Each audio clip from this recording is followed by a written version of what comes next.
Hello दोस्तों, स्वागत है एक बार फिर आपके अपने YouTube channel DKG history prep पर। मैं आपका अपना दोस्त देवेंद्र कुमार स्वागत करता हूं एक बार फिर।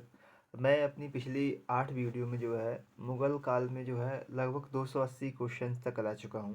और आज फिर मैं 2-3 दिन के बाद जो है मैं फिर से एक वीडियो अपलोड कर रहा हूं। तो इसमें मैं 281 से क्वेश्चन कराऊंगा।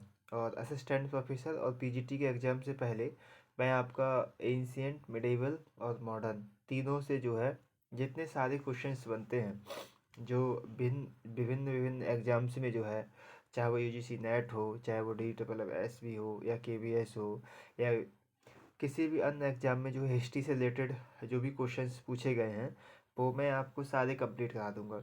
आप बस अपनी पढ़ाई पर ध्यान दीजिए और कुछ समय जो है अपने इस यूट्यूब चैनल के लिए दे दीजिए, जहाँ पर मैं आपको जो है हिस्ट्री की जो है सीरीज करा रहा हूँ। तो चलो शुरू करते हैं बिना कुछ देरी के। कई दिनों से आपसे बात नहीं हो पाई थी तो मैं बात कर रहा था। चलो शुरू करते हैं एक बार फिर से। तो क्वेश्चन नंबर हमारा 281 है कि निम्न में से किस मुगल शासक ने उल्लेख किया है कि नमक जो है कश्मीर में उपलब्ध नहीं है अतः हिंदुस्तान से मंगवाया जाता है। तो इसके बारे में जो है किसने बोला है? जहांगीर ने बोला है। ये क्वेश्चन है जून 2015 का। तो यहाँ जहांगीर की आत्मकथा कौन सी है? तुझके जहांगीर। ठीक है। तो जहांगीर की पुस्तक तुझके जहांगीर है। तो उसमें जो है ये बताया गया है कि उसने उल्लेख किया है कि नमक कश्मीर में उपलब्ध नहीं आता, हिंदुस्तान से मंगवाया जाता है। 282 कैसा है? वतन जागीर एक आम शब्दावली है, इसका भू राजस्व किसका हिस्सा था? तो किसका हिस्सा था? वतन जागीर दारों की आय का भाग। ठीक है ना। तो ये ऑप्शन नंबर सी है कि ये किसका हिस्सा था? वतन जागीरदारों की आय का ये भाग था। ठीक है। तो यहाँ पढ़ लीजिए, वतन जागीर मुख्यतः राजपूतों को प्रदान की जाती थी। इसे प्रायः उनका अपना क्षेत्र उन्हें जागीर के रूप में दे दी जाती थी। यह एक पैतृक जागीर होती थी। ठीक है ना। वतन जागीर क्या होती? पैतृक होती थी, यानी कि वंशानुगत हो जाती थी। ठीक है। ये अपवाद स्वरूप है। तो नीचे दिए गए दो कथन हैं, उनमें से हमको बताना है कि कौन सा सही है, या कथन और कारण दोनों सही है, या कथन कारण का सही स्पष्टीकरण करता है, इस बारे में हमको जो है बताना है। ठीक है। तो आइए शुरू करते हैं। 1574 में अकबर ने अमीरों, नौकरशाहों और सैन्य अधिकारियों को मनसब आवंटित कर उन्हें एकल सेवा तंत्र में बदल दिया। ये मनसब किसी अधिकारी के पद, वेतन और सैन्य दल के आधार आकार को इंगित करते हैं, मतलब मनसबदारी की बात करते हैं। तो नेक्स्ट बढ़ते हैं। व्यवहारिक स्तर पर कुछ बहुत छोटे धर्म अधिकारियों को छोड़कर सरकार के सभी शेष अधिकार अधिक मनसबदार थे, और किसी अधिकारी को की जो प्रमोशन या पदोन्नति या डिमोशन इस तथ्य से निर्धारित होती थी कि उसके अधीन कितने मनसब बढ़ाए या घटाए गए हैं। तो ये ऑप्शन ठीक है, मतलब कारण भी इसका ठीक है। तो ये इसका इस हिसाब से ऑप्शन ए जो है ठीक हो जाना चाहिए। ठीक है ना। क्या हो जाना चाहिए? ये जो है ठीक होना चाहिए। तो हम आते हैं कुछ तरफ जो है 284 की ओर। 1568 में अकबर ने चित्तौड़ का फतेहनामा जारी किया था। उल्लेखित निम्नलिखित में से किस फारसी ग्रंथ में फतेहनामा का पूरा उद्धरण मिलता है? तो फतेहनामा किस में मिलता है? मुंशात ए नमकीन में। ठीक है। तो पढ़िए, मुंशात ए नमकीन नामक फारसी ग्रंथ में 1568 में अकबर द्वारा जारी चित्तौड़ के फतेहनामा के विषय में पूरी जानकारी मिलती है। ये शरारती लोग अपने खजाने से कभी पैसे खर्च नहीं करते। वे अपने अधीन रहने वाले कमजोर और गरीब किसानों से बलपूर्वक धन ले लेते हैं। अपने इस कथन के लिए कौन मशहूर है? तो किसने बोला था? ये फरीद ने। ठीक है ना। किसने? शेरशाह ने। तो ये शरारती लोग अपने खजाने से कभी पैसा खर्च नहीं करते। वे अपने अधीन रहने वाले कमजोर और गरीब किसानों से बलपूर्वक धन ले लेते हैं। ये कथन किसका है? फरीद उर्फ शेरशाह से संबंधित है। 286 है कि हमको इनमें से जो है मैच करना है। तो अमीर हाजी जो है, हम इनको पढ़ते हैं अमीर ए हाजिब। तो अमीर ए हाजिब का मिलान जो है किससे है? ये मुख्य प्रबंधक हुआ करते थे। ठीक है ना। मुख्य प्रबंधक हुआ थे। मीर ए अर्ज, तो अर्ज जहाँ तक आ जाए वहाँ पर सेना पे आ जाइए। ठीक है ना। तो ये किससे संबंधित थे? यहाँ केंद्र में सेना प्रमुख से। और मुशरिफ, तो मुशरिफ जो है एक लेखाकार हुआ करते थे। और बरीद, बरीद तो मैंने बता ही दिया था, गुप्तचर। पहले से हम लोग इसको पढ़ते चले आ रहे हैं। तो इस आधार पे जो है कौन सा हमारा ऑप्शन जो है ठीक हो जाता है, उसकी पहचान कर लेते हैं। तो इस आधार पर जो है ये ऑप्शन हमारा बिल्कुल राइट हो जाता है। तो यहाँ देखिए, मुगलों के ज़माने में बादशाह को तोहफे देने के लिए दो तरीके प्रचलित थे, पेशकश और नज़्र। औरंगजेब ने इस शब्दावली को नए सिरे से प्रभावित किया। तो इस संदर्भ में जो है कौन सा कथन सही नहीं है, ये हमको जो है बता देना है। नगद के रूप में दी जाने वाली हर पेशकश को नजर कहा जाता था। ठीक। राजकुमार द्वारा दी जाने वाले तोहफे को न्याज, तो यहाँ से पढ़ लीजिए, एक नजर हो गया, एक न्याज हो गया, ये भी ठीक है। अमीरों द्वारा दी जाने वाले तोहफों को निषाद, ठीक है। अब यहाँ देखिए, ये लिखा है कि कम महत्वपूर्ण अवसरों पर धन्यवाद देने और सम्मान व्यक्त करने के लिए दिए जाने वाले तोहफों को नज कहा जाता था। तो दो जो है ये गलत है, एक ऊपर नीचे एक जैसे ही, तो ये जो है डी ऑप्शन जो है गलत है। तो नेक्स्ट बढ़ते हैं हम अपने क्वेश्चन नंबर, यहाँ पढ़ लीजिए, राजकुमारों द्वारा दी जाने वाले तोहफे को नियाज कहा जाए, अमीरों द्वारा दिए जाने वाले तोहफे को निषाद कहा जाए, लेकिन डी गलत है। क्यों? मुगलों के ज़माने में बादशाह को तोहफा देने के लिए दो तरीके पेशकश और नज़र। औरंगजेब ने इस शब्दावली को बदल दिया था, जिसमें नगद के रूप में दी जाने वाली हर पेशकश को नज़र कहा जाए, मतलब कैश के रूप में दी जाने वाली नज़र, और राजकुमार दी जाने वाले तोहफों क्या बोला जाएगा? नियाज, और अमीरों द्वारा क्या बोला जाएगा? निषाद। तो यहाँ देखिए, अकबर ने फरजंद की उपाधि किसे दी? तो अकबर ने फरजंद की उपाधि किसे दी? राजा मान सिंह को, ठीक है ना। किसको दी थी उपाधि? राजा मान सिंह को। तो नेक्स्ट बढ़ते हैं आगे। नादिर शाह द्वारा बंदी बनाया गया मुगल बादशाह था, तो नादिर शाह ने किसको बंदी बनाया था? तो ये किसको बनाया था? मोहम्मद शाह को, ठीक है ना, इसको मोहम्मद शाह रंगीला भी बोलते हैं। 1739 में फारस का शासक नादिर शाह ने भारत पर आक्रमण किया और मुगल बादशाह मोहम्मद शाह को बंदी बना लिया गया। 20 मार्च 1739 को नादिर शाह दिल्ली में प्रवेश किया, उसके नाम का खुतबा पढ़ा गया था, सिक्के जारी किए गए। नादिर शाह दिल्ली में 2 माह रहा और अधिकाधिक धन लूट कर भारत से ले गया और जाने से पहले मोहम्मद शाह को पुनः भारत का सम्राट नियुक्त किया। दारा शिकोह को मुलहिद किसने दारा शिकोह को मुलहिद किसने कहा था? तो किसने कहा था मुलहिद? औरंगजेब ने। पढ़ लेते हैं, औरंगजेब का धर्म कैसा था? एक धार्मिक व्यक्ति था। दारा तथा दारा धार्मिक रूप से क्या था? उदार था, ठीक है ना, ये धर्मनिष्ठ था, ये उदार था। उत्तराधिकार के युद्ध में औरंगजेब ने दादा को पराजित कर दिया। कुछ व्यक्तियों द्वारा औरंगजेब को से दादा को जीवन दान देने के लिए याचना किया गया, जिस पर औरंगजेब ने उसे अल मुलहिद कहा और इस क्षमा न करते हुए दिल्ली में दादा की हत्या करवा दी, ठीक है। मिर्जा राजा की मुगल पदवी से किसे प्रदान की गई थी? तो मिर्जा राजा किसे बोला गया था? जय सिंह को बोला गया था, ठीक है। आमेर के राजा जय सिंह ने को जहांदार शाह ने, कौन था ये शासक? जहांदार शाह ने मिर्जा राजा की उपाधि दी तथा फर्रुख ने जय सिंह को सवाई की उपाधि प्रदान की, ठीक है ना, सवाई राजा जय सिंह। तो किसने? दोनों अलग अलग, एक जहांदार शाह है, एक फर्रुख। तो जहांदार शाह ने क्या दी थी इनको उपाधि? मिर्जा राजा की। और फर्रुख ने इनको कौन सी उपाधि दी थी? सवाई की उपाधि। यहाँ लिखा है कि औरंगजेब द्वारा किस अंतिम दक्कनी राज्य को मुगल राज्य में शामिल कर लिया गया? तो गोलकुंडा और बीजापुर वाली कहानी तो हम पढ़े ही है। यहाँ नेक्स्ट आप लोग ट्राई कीजिए ये। हाँ, नेक्स्ट आते हैं, उत्तर पश्चिम सीमा प्रांत में अकबर की अत्यधिक महत्वपूर्ण उपलब्धि क्या थी?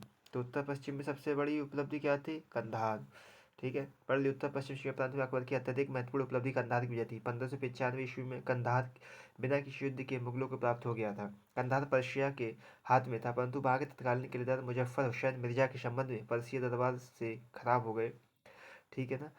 सुरक्षा के लिए, यानी कि सेल्फ डिफेंस, उसने किला स्वेच्छा से मुगल सरदार शाह बेग को सौंप दिया, स्वयं मुगलों की सेवा में चला गया।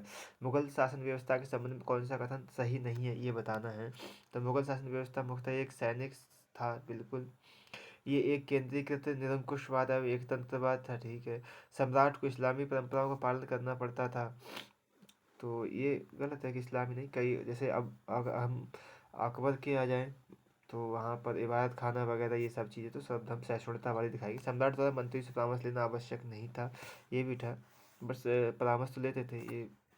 निसंदेह मुगल शासन व्यवस्था की उत्पत्ति का आधार सैनिक था। मूलतः मुगल शासन केंद्रीय शासन था, जिसमें बादशाह में संपूर्ण राज्य और प्रशासन का प्रधान और सभी शक्तियों का निर्विवाद उपभोग या उपभोग करने वाला था। इसके अतिरिक्त सम्राट द्वारा मंत्रियों से परामर्श लेना आवश्यक नहीं था।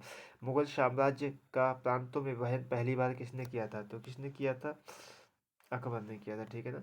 मुगल साम्राज्य का प्रांतों में विभाजन पहली बार अकबर ने किया था। अकबर ने 1580 में अपनी संपूर्ण साम्राज्य को 12 सूबों में बांट दिया था, किंतु शासनकाल के अंतिम समय में दक्षिण भारत के बरार, खानदेश, अहमदनगर की विजय के पश्चात सूबों की संख्या बढ़कर 15 हो गई।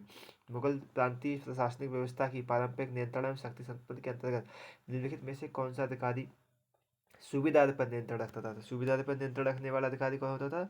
दीवान। तो पढ़ लीजिए, प्रधानमंत्री को दीवान के कार्य दिए गए और बाद के समय में दीवान ही राज्य का वजीर और प्रधानमंत्री होने लगा। बख्शी का कार्य सेना की देखभाल करना था। फौजदार सरकार का मुख्य प्रशासक होता था। कौन? फौजदार। ठीक है। बाकिया ए नबी समाचार लेखक था तथा सूबेदार पर नियंत्रण दीवान रखता था। तो देखिए, परगना या महाल के प्रशासन का प्रभारी अधिकारी कौन होता था? तो कौन होता था? ये सिकदार। ठीक है। सिकदार परगने का प्रमुख था। ठीक, वह एक सैनिक अधिकारी था। ठीक, उसका प्रमुख उत्तरदायित्व परगने में शांति और व्यवस्था स्थापित करना था। लगान वसूल करने में सहायता देने था। अकबर ने आमिल की नियुक्ति परगने की मालगुजारी वसूल करने के लिए किया था। बितक्ची, अब ये देख ली, बितक्ची अकबर के काल में। तो यहाँ देखिए, बितक्ची ये एक लिपिक था जो भूमि एवं लगान संबंधी कागजात तैयार करता था। फौजदार, ये फौजदार जो है ये परगने का खजांची हो जाता था। ठीक है। भारत में मनसबदारी प्रथा प्रथा की जो उत्पत्ति है किसके शासनकाल में इसके साथ संबंध की जा सकती है? तो मनसबदारी तो अकबर के। तो बट यहाँ पर दिया है इन सब ऑप्शंस में से जो है चंगेज खान, बाकी तो अकबर। यहाँ पढ़िए, किसने सफलतापूर्वक विद्रोह करके जहांगीर को अपने सैनिक कैंप में बंदी बना लिया था? तो किसने बना लिया था? महावत खान ने। ठीक है ना, आगे पढ़िए। महाबत खान ने सफलतापूर्वक विद्रोह करके जहांगीर को अपने सैनिक कैंप में बंदी बना लिया था। जब नूरजहां को इस बात की सूचना मिली कि महाबत खान ने बादशाह को कैद कर लिया है तो उसने आशफ खां को इसके लिए दोषी ठहरा दिया। अकबर ने किस घटना के याद करते हुए फतेहपुर सीकरी की स्थापना की थी? तो किसको, किसके याद में बनवाया गया था? तो शेख सलीम चिश्ती के आशीर्वाद से सलीम का जन्म। ठीक है ना, आगे पढ़ ली। शेख सलीम चिश्ती ने अकबर के 3 पुत्रों को जन्म की भविष्यवाणी की थी। इसके तुरंत बाद 1569 में राजकुमार सलीम का जन्म हुआ। सलीम के जन्म के 2 वर्ष बाद ही 1571 ईस्वी में फतेहपुर सीकरी का निर्माण का आदेश दिया गया, किंतु अन्य समय के कालीन इतिहासकारों के विचार में अकबर ने फतेहपुर सीकरी का निर्माण शेख सलीम चिश्ती के प्रति आदर प्रकट करने के उद्देश्य से करवाया। इसके अतिरिक्त गुजरात विजय की स्मृति में बुलंद दरवाजा का निर्माण करवाया। जहांगीर के शासनकाल में निम्नलिखित में से कौन सा नवीन प्रांत का गठन किया गया? तो किसके बाद की जा रही है? जहांगीर के बाद की। कौन क्या बनाया गया नया? तो क्या? उड़ीसा। ठीक है। नेक्स्ट बढ़ते हैं 302 की ओर।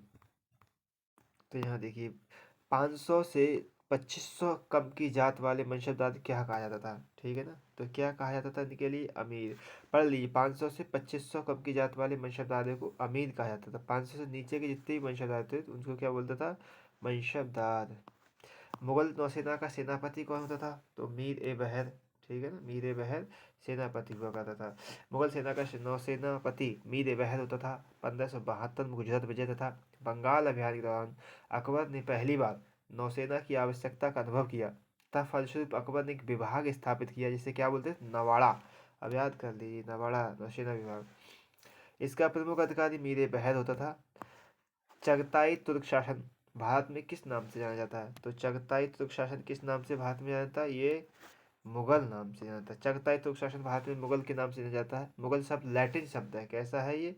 लैटिन वर्ड है जिसका अर्थ होता है बहादुर। भारत में मुगल वंश का संस्थापक बाबर, ये तो सब पता है। ठीक है ना, आगे पढ़ते हैं। निम्नलिखित में से कौन सा सही सुमेलित है? तो यहाँ हम लोग पढ़ ही चुके हैं, रॉल्फ फिंच अकबर के समय की बात है ये। ठीक है। तो यहाँ जहांगीर ए विलियम हॉकिंस इनके समय। ठीक है ना, जहांगीर के समय टॉमस रो। तो ये शाहजहाँ के समय हॉकिंस हो जाएंगे। औरंगजेब के समय कौन? मनुची। ये ऑप्शन बिल्कुल राइट है।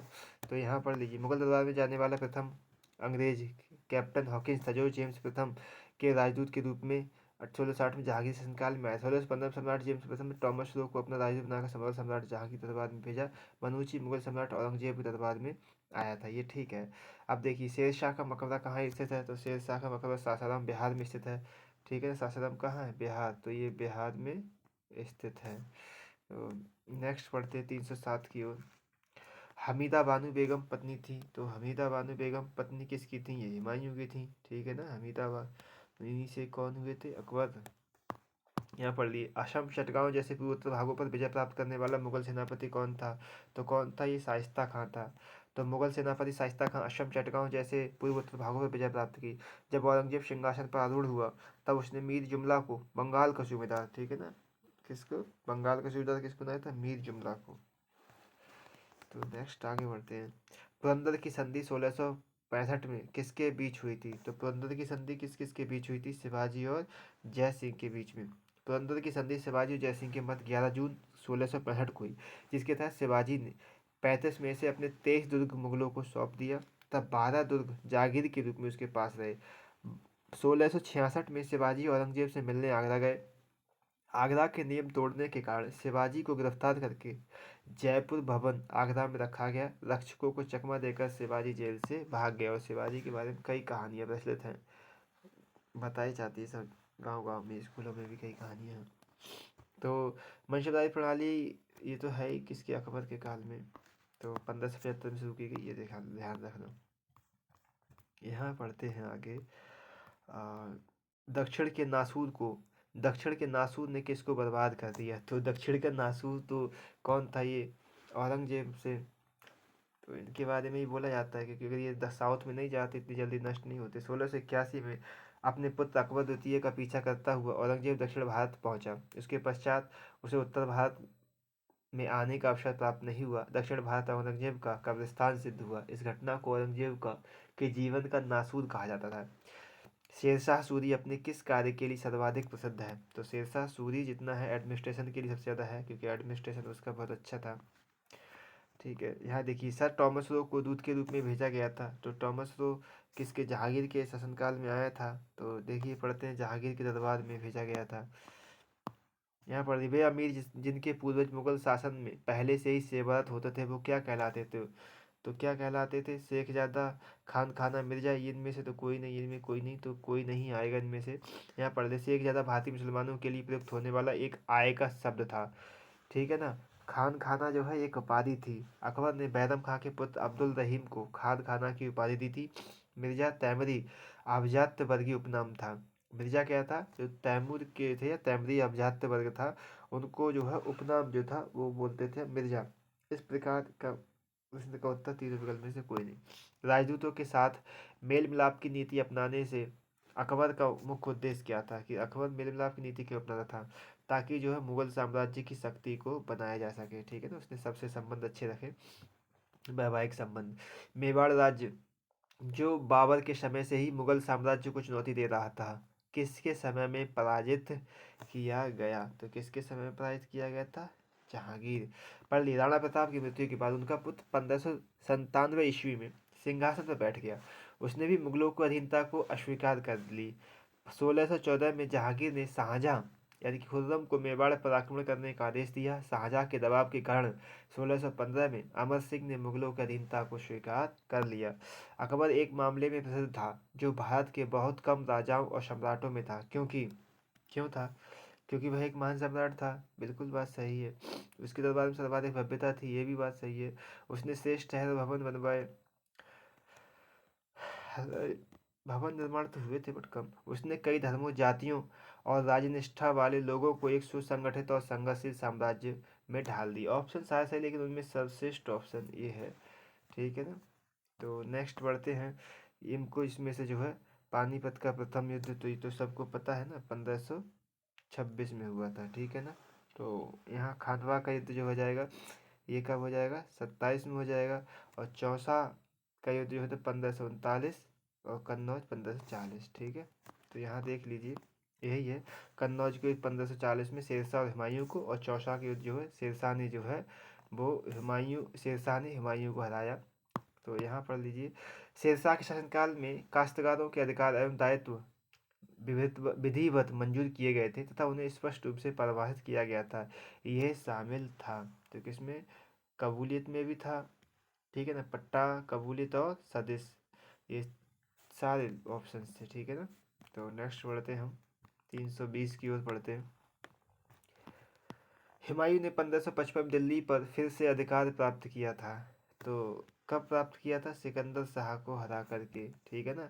हुमायूं ने 1555 सिकंदर शाह को पराजित कर दिया और दिल्ली पर फिर से बैठ गया। वह युद्ध जो है, ये युद्ध 22 जून 1555 मुगलों एवं अफगानों के बीच सरहिंद नामक स्थान पर हुआ।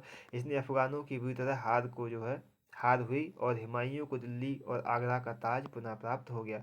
जहांगीर ने किस गुरु को खुसरो की सहायता करने के आरोप में मृत्युदंड दिया? किसने? जहांगीर की बात हो रही, तो किसको ने? गुरु अर्जुन देव को। जहांगीर ने गुरु अर्जुन देव को खुसरो की सहायता करने के आरोप में मृत्युदंड दिया। अर्जुन देव पर ये अपराध सिद्ध होने पर उस पर 2 लाख रुपए का जुर्माना किया गया था, जिसे अदा न करने के कारण उन्हें जो है मृत्यु दंड की सजा दी गई। जहांगीर का ये कार्य बुद्धिमत्तापूर्ण नहीं था। इसी घटना के उपरांत सिख जो है मुगलों के प्रबल शत्रु हो गए। जयसिंह को राणा की उपाधि किस मुगल सम्राट ने दी? तो जयसिंह को जो है वो कौन सी उपाधि? राणा की उपाधि जो है किसने दी थी? औरंगजेब ने। ठीक है, यहाँ देखिए, औरंगजेब के समय में किस जाट नेता ने भरतपुर की स्थापना की? तो भरतपुर राजस्थान, ये किसने की थी? चूड़ामल ने। ठीक है ना। तो यहाँ नेक्स्ट बढ़ते हैं, निम्नलिखित में से कौन शेरशाह का उत्तराधिकारी हुआ? तो शेरशाह का उत्तराधिकारी कौन हुआ? इस्लाम शाह। नेक्स्ट बढ़ते हैं, 13 वर्ष की अल्पायु में राजगद्दी पर बैठने वाला शासक? तो 13 वर्ष में तो भाई साहब अकबर बैठे थे, तो ये अकबर ही हैं। ठीक है ना, बैरम खां के संरक्षण में। तो यहाँ तक जो है 325 तक क्वेश्चन मैंने करा दिए हैं। आज मेरा कुछ तबीयत ठीक नहीं है, बट फिर भी मैं आप लोगों की तैयारी को ध्यान में रखते हुए जो है इस वीडियो को रिकॉर्ड कर रहा हूँ। तो आप लोग ज़्यादा से ज़्यादा इस वीडियो को लाइक शेयर सब्सक्राइब कीजिए और कमेंट कीजिए। अगर मैं कोई गलती करता हूँ तो आप कमेंट बॉक्स में जो है ज़रूर लिखें। तो thank you for watching this video.